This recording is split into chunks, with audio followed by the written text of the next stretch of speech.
सत्ता तो बदलेगी ना, किसी की बपौती तो नहीं है ना कुर्सी। और बपौती अगर पावर से बना भी ले तो वक्त को गुलाम नहीं बना सकता ना। आज अगर आप 74 के हैं तो 84 के भी आप ही होंगे ना। आप कहना क्या चाहते हैं, हम समझ नहीं पा रहे हैं। कहना ये चाह रहा हूँ कि जिसको जनता के सामने बहुत बड़ा बना के पेश किया गया कि प्रधानमंत्री जी के साथ हुआ तो हमारा पैसा सेफ है, यही कह रहे हो ना आप। हाँ? तो आज तो अब अडानी जी बहुत करीब है उनके, तो कल को देश में कुछ डूब जाएगा। तो क्या उनका पैसा सेफ नहीं है? नहीं, अगर अडानी जी मोदी जी के करीब है तो क्या उनका पैसा सेफ नहीं है? तो फिर सुब्रत राय जी के साथ सेफ नहीं था। सुब्रत राय के साथ कल नहीं सेफ था, तब तक सेफ था जब तक अटल बिहारी वाजपेयी जी उनके मंचों पे जाया करते थे, मनमोहन जी उनके करीबी हुआ करते थे, तब सेफ नहीं था। सुब्रत राय की चमकती थी। आज 2016 के बाद 2014 में सरकार आई बीजेपी की, सुब्रत राय 2 साल नहीं लगा बाहर आ गए, सेफ नहीं थे तो क्या है? अरे भाई संबंधों, अरे भाई 2014 से 2016 के बाद जो उनको जमानत मिल गई बाहर नहीं आ गए, और उसके बाद 3000 से ज्यादा मुकदमे उनके ऊपर दर्ज हुए। सुब्रत राय, अभी मेरी बात सुन लीजिए, आपने सवाल पूछा तो जवाब सुन लीजिए। 2016 से लेकर 2018 के बीच में उन्होंने वो भाजपा की सरकार के बीच में रहे। तमाम परेशानियों में उनको सुप्रीम कोर्ट में डेट नहीं मिल रही थी, तमाम परिस्थितियों में डेट नहीं। जब देश में 2018 के बीच में हम सभी लोगों ने आंदोलन शुरू किया, और आज सुब्रत राय अभी कुछ दिन पहले इस देश दुनिया को छोड़ के गए हैं, तब तक उनके ऊपर 3000 से ज्यादा मुकदमे लग चुके थे।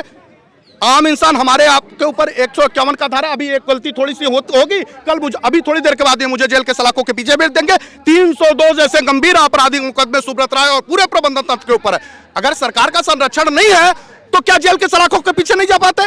निश्चित था ना, है ना। शुक्ला जी, मुद्दा ये है कि संरक्षण किसी का भी हो, जनता तो आप तो रोड पे है ना। सरकार जवाबदेही किसके? सरकार, जनता की जवाबदेही कौन है? सरकार के प्रति है। तो सरकार के, मैं तो सरकार से मत कहा सुब्रत राय के प्रबंधन से मांगने आ रहा हूं। नहीं, आप सरकार से मांग रहे हैं। सुब्रत राय की असेट जितना दिखाया गया था, अगर उस असेट को अगर डिस्पोज ऑफ करके बेच के जनता का पैसा दे दे, सुब्रत राय जी तो नहीं। मैं तो यही कह रहा हूं भाई, इतना काम करना है ना। मैं तो यही कह रहा हूं कि 5000 करोड़ रुपए सुब्रत राय को हमने देश में लगभग 4 से 5 करोड़ पत्र माननीय सुप्रीम कोर्ट, मैं गिनती गिना रहा हूं, माननीय सुप्रीम कोर्ट, माननीय सहकारिता मंत्रालय का ऑफिस, सीआरसी ऑफिस, माननीय प्रधानमंत्री और केंद्रीय सहकारिता मंत्री को भी दिया है, जिसको गृह मंत्री आप कहते हैं, यह पत्र दिया है। आप अगर बात करते हैं 4 करोड़, अगर 4 करोड़ में 10 रुपए लगते हैं तो आप सोचिए कि ये पत्रों की संख्या में उनको राजस्व की कितना मिला होगा। जो पत्र गया, मैं ऑन रिकॉर्ड बात कर रहा हूं, आप दिखाइएगा उनको और पत्र को निकलवाइएगा। पूरे सीआरसी 1 किलोमीटर में भर गया। What is the outcome? Sir अरे भाई मैं क्या करूं? जब इस देश का शासक ही भक्षक हो, हम किससे न्याय की उम्मीद करें? तो आप ये बताइए, मेरी आपसे पहली बात। बड़ी अच्छी बात करी आपने, शासक ही भक्षक हो। एक मिनट, आज पूरा मामला उलट के आप मुझे देख रहे होंगे। आज तक जो बातें मैं बोलता था, ये अभय जी बोल रहे हैं, और आज मैं वो रोल अदा कर रहा था ताकि जनता के अंदर की बात आप तक पहुंचे। इस देश में वाकई क्या डेमोक्रेसी बची है? रिपोर्ट देखेंगे तो हम इलेक्ट्रल ऑटोक्रेसी में जी रहे हैं, जहां पे जनता अपनी दर्द सुनाने के लिए सरकार से परमिशन चाहता है कि मुझे दीजिए, जंतर मंतर पे बैठना है या रामलीला मैदान में बैठना है, तो परमिशन नहीं दी जाती। क्या ये डेमोक्रेसी है? क्या सरकार को जिस मीडिया का काम था इनकी आवाज सरकार तक पहुंचाना, एक भी नेशनल मीडिया आपको नजर नहीं आएगी। वहीं पे जिस सोशल मीडिया को लोग कहते हैं कि कोशिश कर रही है अपनी तरफ से सरकार तक इनकी आवाज़ पहुंचाई जा सके, हमारी जितनी रीच है हम कोशिश तो ज़रूर कर रहे हैं, लेकिन आपको जान के ताज्जुब होगा कि आज के मौजूदा हाल में अगर 27% सिर्फ उनका व्यूअरशिप है तो 22% इसी सोशल मीडिया का है। और यही सोशल मीडिया है कि अभी के वक्त में, आज के वक्त में इस डेमोक्रेसी को सांस लेता हुआ भी आपको दिखा रहा है। जिस तरह से जंतर मंतर पे आके देखिएगा, जिस तरह से यहाँ पे अरेंजमेंट किया गया है, सिर्फ इतनी व्यवस्था की गई है कि डेमोक्रेसी में जो एक आवाज उठाने का हक है वो आपको सिसकता हुआ जरूर नजर आए, ताकि डेमोक्रेसी जिंदा दिख सके। 13 करोड़ जनता, इन्वेस्टर, जिनके पैसे डूब गए अभी तक के हिसाब से, जिनके बच्चों की शादियां रुक गई, जिनके बच्चों के पढ़ाई रुक गए, जिनके बीमारी के इलाज रुक गए, वो सब लोग अपने पैसों के लिए चिल्ला रहे हैं, जिनकी जिंदगी भर की गाढ़ी कमाई सहारा में डूब गई है। लेकिन अगर इस 13 करोड़ लोगों को एक झलक भी नेशनल मीडिया का एक चैनल, 4-5 जो बड़े चैनल है, अगर एक मिनट की भी न्यूज चला देना, सरकार की चूलें हिल जाएंगी। वो दिखा नहीं सकते।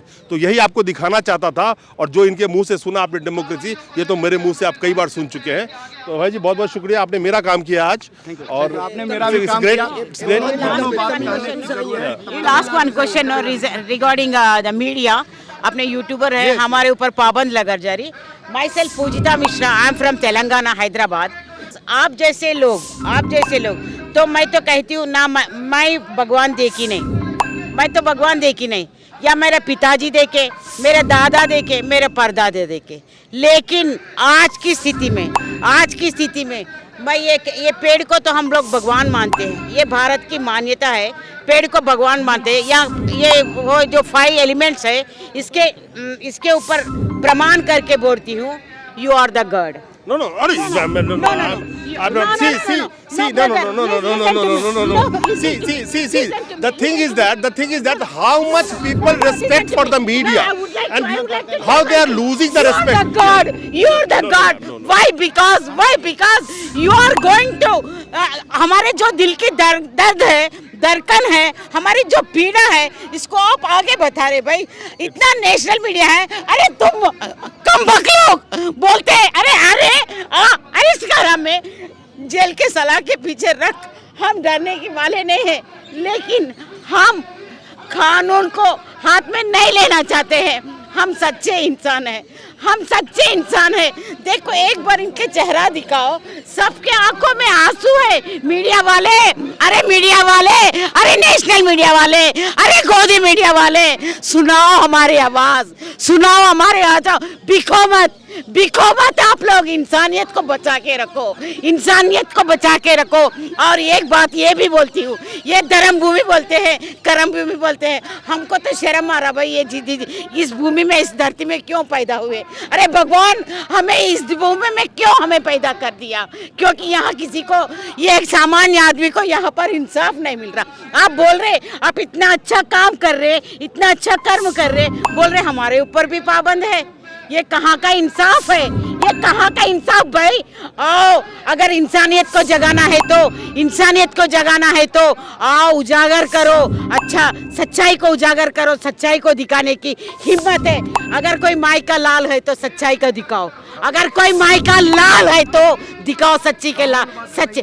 हम है, एक औरत बात कर रही है यहाँ पर, माई का लाल होगा तो सच्चाई दिखाने का दम दिखाओ, बिको मत, भिखारी मत बनो, इंसान बनो, बस इतना ही।